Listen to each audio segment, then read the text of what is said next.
Hello guys, welcome back to my channel. आज मैं आपको एक बहुत इंपॉर्टेंट टॉपिक और बहुत ही न्यू टॉपिक समझाने वाली हूँ। आज मैं आपको समझाऊंगी रेट्रोग्रेड इजैकुलेशन के बारे में। टॉपिक बिल्कुल डिफरेंट है। इस टॉपिक को देखने के बाद आपको बहुत कुछ नया सीखने को मिलेगा अगर आप वीडियो लास्ट तक देखते हो तो। ठीक है, तो स्टार्ट करते हैं वीडियो को। सबसे पहले समझते हैं कि आखिर रेट्रोग्रेड इजैकुलेशन है क्या। ये समस्या बहुत ही गंभीर होती है।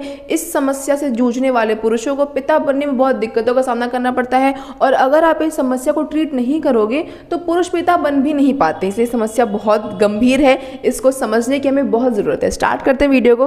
सबसे पहले समझते हैं कि आखिर ये रेट्रोग्रेड इजैकुलेशन है क्या। अब देखो, जब कोई पुरुष सेक्सुअल इंटरकोर्स करता है तो कायदे से सीमेन को बाहर आना चाहिए। जब सीमेन बाहर आएगा तभी वो फीमेल की बॉडी के अंदर जाएगा, उसके एग से मिलेगा, तभी जाके कहीं पे फर्टिलाइजेशन होगा और बच्चा बनेगा। जब सीमेन बाहर ही नहीं आएगा तो बाकी की प्रक्रिया तो होने का कोई सवाल पैदा ही नहीं होता। अब सीमेन बाहर नहीं आता तो फिर चला कहाँ जाता है।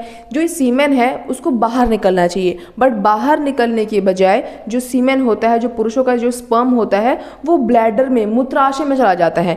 अब देखो, पहचानेंगे कैसे कि जो आपका ब्लैडर है, जो आपका सीमेन है, वो आपके मूत्राशय में चला गया है। सेक्सुअल इंटरकोर्स के बाद जब कोई पुरुष टॉयलेट जाता है, वॉशरूम यूज़ करता है, तो उसकी यूरिन, जो उसका यूरिन होता है वो बहुत ही क्लाउडी सा होता है, बहुत ही दूधिया रंग का होता है। तो इसका मतलब है कि जो आपका सीमेन है वो बाहर नहीं आया, बाहर निकलने की बजाय आपके मूत्राशय में चला गया। इसीलिए यूरिन पास करते वक्त आपको क्लाउडी सा दूधिया रंग का दिख रहा है, क्योंकि जो आपका सीमेन है वो अंदर चला गया है। ठीक है, अब देखो इससे दिक्कत क्या होती है। इससे दिक्कत ये होती है कि जो आपका सीमेन है वो बाहर नहीं आया तो फर्टिलाइजेशन यानी कि कंसेप्शन होता ही नहीं है, बच्चा पैदा करने में बहुत दिक्कतों का सामना करना पड़ता है।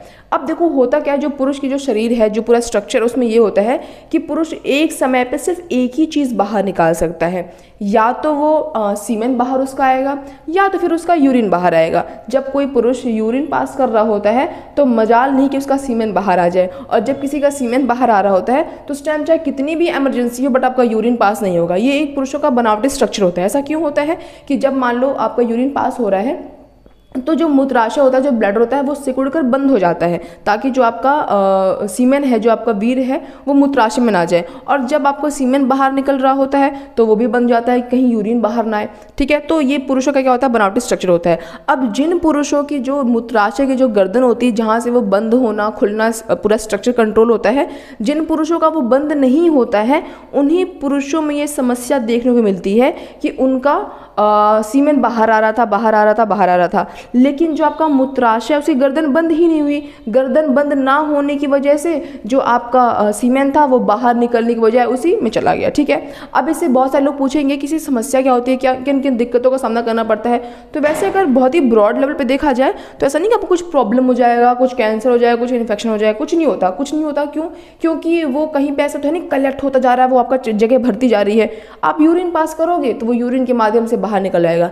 लेकिन दिक्कत की बात ये है कि अगर आप ट्राई कर रहे हो प्रेगनेंसी के लिए, बच्चे के कंसेप्शन के लिए, वो आप नहीं कर पाओगे। वो क्यों नहीं कर पाओगे? क्योंकि प्रेगनेंसी के लिए सीमेन चाहिए होता है, और सीमेन तो आपका इंटरकोर्स दौरान बाहर आए नहीं, वो तो यूरिन के दौरान बाहर आ रहा है ना। तो यूरिन दौरान बाहर आ रहा है तो वो अंडे थोड़ी मिल पा रहा है, तो प्रेगनेंसी हो नहीं पाती है।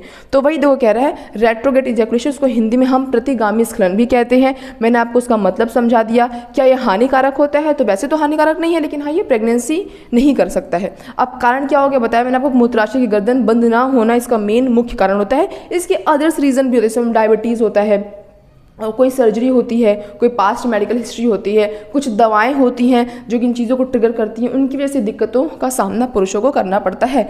अब देखो पता कैसे लगा सकते हैं, मैंने आपको बताया पता। वैसे तो बहुत टाइम से आप ट्राई कर रहे हो प्रेगनेंसी के लिए, नहीं हो पा रहे हो, डॉक्टर के पास जाओगे, डॉक्टर आपका परीक्षण करता है, आपकी यूरिन का टेस्ट करता है, उसको यूरिन में आपके स्पर्म का सिम्टम दिखता है, तो उससे पता लगाया जा सकता है कि आपका जो सीमेन है वो बाहर नहीं आ रहा है, जो आपका सीमेन है वो आपके ब्लैडर में चला जा रहा है। ठीक है, तो ये तो डॉक्टर के पास जाके पता चलेगा। बट कुछ सिम्टम्स आपको घर पे दिख सकते हैं। मैंने आपको बताया कि क्लाउडी सा आपको यूरिन, दूधिया रंग का आपको यूरिन दिखता है। हमेशा नहीं दिखता। आपने अभी इंटरकोर्स कराया है, उसके बाद जब आप जाओगे यूरिन पास करने के लिए, तो जो फर्स्ट यूरिन आप पहली बार जब करोगे इंटरकोर्स के बाद, वो आपको दूधिया रंग का दिखाई देगा। ठीक है, बात करते हैं इसके उपचार के बारे में, किस तरीके से इसको ट्रीट किया जा सकता है। तो अगर दवाओं के कारण हो रहा है, बहुत ऐसा होता है बहुत सारे केसेस में कि उन पुरुषों में ये दिक्कत जो होती है वो बहुत सारी दवाएं खाते हैं, दवाइयों की वजह से उनमें दिक्कतों का सामना करना पड़ता है। तो आप डॉक्टर के पास जाओगे, डॉक्टर आपकी दवाई चेंज कर देगा, आप डॉक्टर को पता चलेगा कि ये दवाई आपको सूट नहीं कर रही है, आपको इस दवाई की वजह से ये समस्याओं का सामना करना पड़ा, तो डॉक्टर अपनी दवाई क्या कर देता है, चेंज कर देता है। आप सेक्सोलॉजिस्ट के पास जाओगे, सेक्सोलॉजिस्ट क्या करेगा, आपको तंत्रिकाओं और मांसपेशियों को मजबूत करने वाली दवाएं देगा। मजबूत करने वाली दवाएं का मतलब जैसे आपका वो ब्लैडर बंद नहीं हो पा रहा था ना, तभी तो उसके अंदर चला जा रहा था, तो तंत्रिकाओं को मांसपेशियों को मजबूत करने के लिए दवाइयाँ देगा।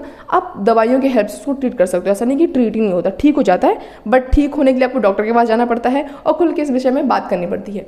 तो आज की वीडियो के लिए बस इतना ही, मिलेंगे नेक्स्ट वीडियो में किसी और बहुत ही इंटरेस्टिंग टॉपिक के साथ। तब तक आपको मेरी आज की वीडियो अच्छी लगी हो, इंटरेस्टिंग लगी हो तो वीडियो को लाइक कर देना, और ऐसे और इंटरेस्टिंग टॉपिक्स के लिए मेरे चैनल सब्सक्राइब करना। That's all, bye guys.